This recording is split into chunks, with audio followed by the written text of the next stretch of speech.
Alright, here we go. Another section done. I have got the top on the cage, got a slot cut out right here where the door can open.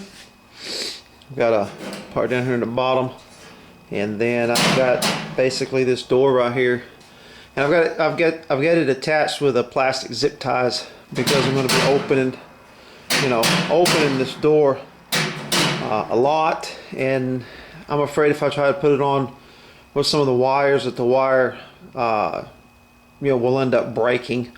So zip ties are a lot easier. And then what I'll do is every time when I open the door, I'm probably going to just keep some plastic zip ties with me, and I'll zip tie the door closed. Zip ties are pretty cheap.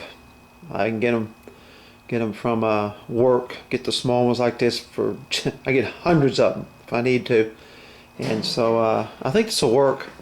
I think I'm going to stand it up and put the legs underneath it and raise it up a little bit so we can see what it looks like, and see if we can finish it up. Alright, here we go. I got the drum and the feeder, everything all stood up. I've got it on, I still got two more sections of legs to put on it. Of course, it's going to be a lot taller than this, but I wanted to see how that cage and everything worked out really well. Here's the door, and like I said, I can pull this door down. I got plenty of room to move around in here. Bring the deal up here where it'll latch. Takes both hands to do it. Anyway, latch it and then lock it all up. So, man, I'm excited about this. I've got the funnel inside of it. Basically, the only thing left to do is get this thing set up. So, I'll probably take one more video, one more segment of video showing it actually working. So, hopefully I'll be able to get it put out this weekend. Anyway, my first deer feeder. So, see you in a few minutes with the last couple segments of this video.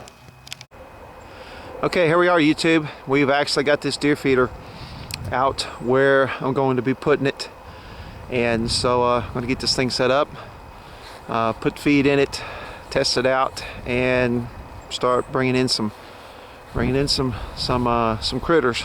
So I got the last set of legs I got to put on them, and what I did is I went ahead and on the bottom of the legs I drilled a big hole through them, and as you can see here I've got some very long bolts. What I'm going to do is I'll drive put the legs on last, and then I'll take these basically they're stakes, and I'll stake this thing into the ground so it'll be pretty sturdy. By the time I put the corn in there, it's going to be it'll be pretty sturdy. So be back in a minute. All right, here we go. We got them staked in, got those stakes all the way into the ground, so we should be pretty sturdy. We'll fill her up with feed next. All right, here we go. We've got 200 pounds of corn in there. That is a tall deer feeder, and so we had to take the corn and pour it in a 5-gallon bucket and then take it up the ladder and dump it in. I got a good seal on that lid, so no rain. I've already tested that. Rain's not going to get in there and mess up my corn. I got a real good seal on it.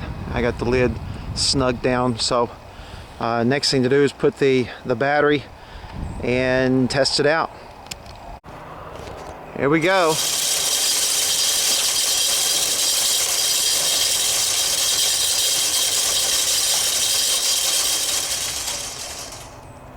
Works very nice. Very good. Very good. That's my deer feeder right there. My very first one building. We'll see what we can get this year. Appreciate you watching.